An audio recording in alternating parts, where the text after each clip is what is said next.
تحطيه على فوطة وبتغطيه بفوطة تانية علشان ما ينشفش منك.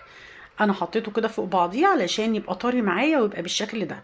بجد تحفة، احلى مليون مرة من اللي احنا بنشتريه جاهز، وكمان اوفر بكتير كمان.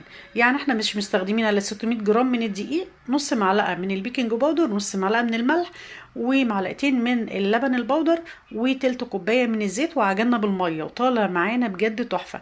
عمل معايا 10 ارغفة بالشكل ده، والحجم بتاعهم كبير مش صغير. لو انت هتصغري الحجم شوية هيبقى معاكي اكتر من كده كمان.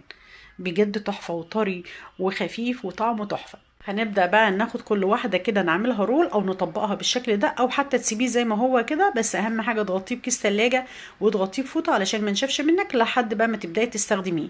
لو انت عايزة تخزنيه في الوقت ده بتحطيه في اكياس تلاجة وتقفليه كويس جدا وبتحطيه في الفريزر. الوقت ما بتبقى عايزة تستخدميه بتطلعيه، بتستخدميه على طول، بتسيبيه يفك طبعا وبتستخدميه. وهنا بدأت احمر شوية بطاطس بعد ما